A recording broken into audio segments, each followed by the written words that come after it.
தென்னாடுடைய பெரியவா போற்றி, பெரியவா போற்றி, பெரியவா எந்நாட்டவர்க்கும் இறைவா போற்றி, இறைவா போற்றி, இறைவா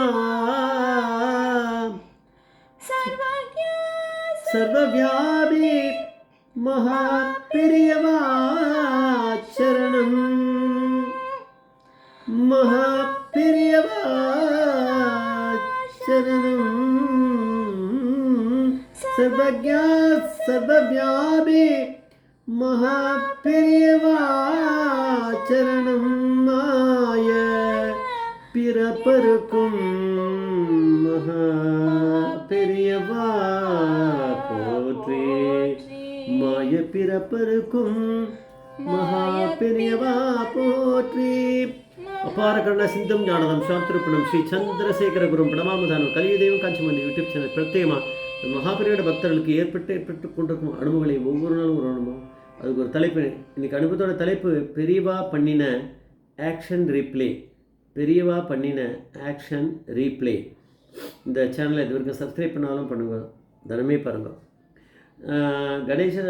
பிரம்மஸ்ரீ கணேச சர்மா அவருடைய சொந்த அனுபவத்தை வேறு ஒரு இன்டர்வியூவில் அவர் சொல்கிறார், அதுதான் நம்ம பார்க்கணும்.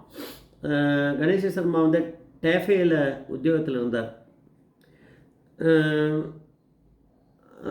மெட்ராஸில் தான், அநேகமாக பாரிஸ் கார்னரில் இருக்காது, அங்கே தான் இருக்கும். அவர் வந்து இது வந்து கும்பகோணத்தை பூர்வீகமாக கொண்டு வந்தவர். இப்போ பூர்வீகம் வந்து இப்போ கும்பகோணம்.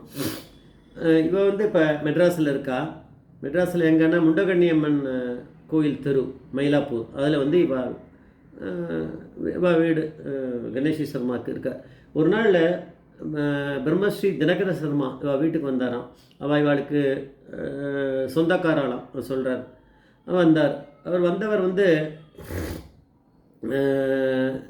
என்ன பண்ணார், இவர்கிட்ட வந்து இவர்கிட்ட சொல்லியிருக்கார், காஞ்சிபுரத்துலேருந்து நான் நேரம் இங்கே வரேன் அப்படின்னாராம். அவர் சொன்னார், அவர் நேராக பார்த்த ஒரு எக்ஸ்பீரியன்ஸை சொன்னாராம்.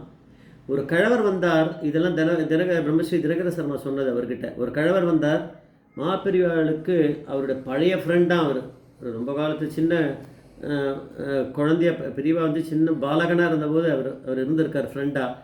அப்போ அதே பெரியவா கோலிலாம் ஆடியிருக்கான்லாம் கேள்விப்பட்டிருக்கேன் நான். அந்த மாதிரி கூட பண்ணியிருக்கார், கிரிக்கெட் விளையாடிருக்கார். ஸோ அந்த மாதிரி ஃப்ரெண்டு போல இருக்கு அவர். இப்போ பெரியவாளுடைய வயசே தான் அவருக்கு, கிட்டத்தட்ட அதே ஸ்கூலில் படி கிளாஸ்மேட்டாக இருப்பார். அந்த அவர் இப்போ கழவராயிட்டார், வரார். பெரியவா மாதிரியே வயசு தான் அவருக்கு. மகாபெரியவா வந்து விஷயம் போயிருக்கும், இல்லைனாலும் பெரியவாக்கு பரமேஸ்வரனுக்கு தெரிஞ்சிடும். அவருக்கு தரிசனம் கொடுக்கறதுக்காக கிளம்பி ரூம்லேருந்து வெளியில் வந்துட்டார். வந்து நேராக அவர் பவழவள்ளி மரம், அது மரத்துக்கு கீழே பெரியவா நின்றுட்டா. அவர் எதிர்க்க நிற்கிறார், அவருடைய நண்பர், பழைய நண்பர், இப்போ கழவராக இருக்கிற அவர்கிட்ட பெரியவா கேட்டாலாம், என்ன தெரியுறதா அப்படின்னு கேட்டாலாம். அவர் கொஞ்ச நேரம் சந்தேகத்திலேயே தெரியறது அப்படின்னாரா, அதுலேருந்து தெரியலன்னு அர்த்தம் எடுத்தாராம். சரி, தெரியலங்கிறது புரியுறது அவருக்கு, பெரியவாளுக்கு. உடனே என்ன பண்ணால் ஒரு டார்ச் லைட்டை கொண்டு வர சொன்னார். கொண்டு வந்து இந்த டார்ச் எடுத்து முகத்தில் சிரஸில் இந்த இப்படி அடிச்சுட்டாராம். இப்போ தெரியுறதா அப்படின்னாராம். உடனே அவர் கன்னத்தில் ஓங்கி போட்டுருந்தாராம். பரமேஸ்வரா இப்போ ரொம்ப தெரியுறது, எனக்கு நன்னா தெரியுறது அப்படின்னாராம்.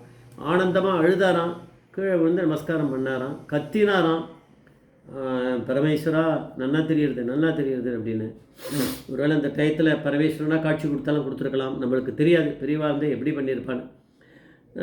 இதை வந்து அவர் சொல்லியிருக்காரு. இவ்வளோ விஷயத்த சொன்னோடனே அவர் கிளம்பி போயிட்டார் தினகர சர்மா.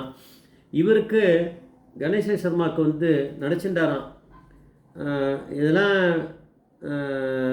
இவரோட அப்பா வழி, தாத்தா வழி, இவ அப்பாவோட அப்பா இருக்கார் இவ கூடிய கணேஷ் சர்மா கூடிய. அவர் இப்போ வயசானவர், இப்போ வந்தவர் வயசுக்கிட்ட இருக்கும். இப்போ அவர் வந்து என்ன சொல்கிறாருன்னா, எனக்கு ரொம்ப வயசாகிடுத்து, நான் எவ்வளோ நாள் இருக்க போகிறோன்னு தெரியல, நான் பரிவாளை வந்து என்னை ஒரு தடவை தரிசனம் பண்ணி வைன்னாலாம். இப்போ கணேஷ் சர்மா வந்து சரி அப்படி நம்ம வந்து கூட்டுன்னு போகலாம் ஒரு தடவை கேட்குறாரு. ஏன்னா இவர் வேறு சொல்லிட்டு போயிருக்காரு, அது மனசுக்குள்ளே இவருக்கு ஓடிண்டே இருக்குது. தினகர சர்மா சொன்னது சரி நம்ம பாக்கியம் பண்ணின ஒரு குடும்பத்தில் அவளை மாதிரி பிறந்திருந்தா, அந்த மாதிரி குடும்பத்தில் இருந்தால் நம்மளுக்கும் அதே மாதிரி நடக்கும். ஆனால் அந்த மாதிரி குடும்பத்தில் நம்ம பிறந்திருக்கோமா அப்படின்னு அவருக்கு மனசில் ஒரு கேள்வியாம் கணேச சர்மாவுக்கு. சரின்னு சொல்லிட்டு இப்போ அங்கே போனான். எல்லோரும் இவர் கணேஷ் சர்மா, அவருடைய அண்ணா, கணேஷ் சர்மாவோட அப்பா அம்மா, அப்புறம் அந்த தாத்தா, அவருக்கு 90 வயசுக்கு மேலேன்னு சொன்னார். எல்லோரும் கிளம்பி போனாலாம். பெரியவா வந்து ஒரு ரூம் உள்ள இருந்தாராம். ஒரு சிஷ்யர்கிட்ட கணேஷ் சர்மா எல்லோரையும் தெரியும், அவருக்கு சொல்லி அனுப்பிச்சிருக்கார், எங்கள் தாத்தா வந்திருக்கார், பெரியவா தரிசனம் பண்ணுன்றார்.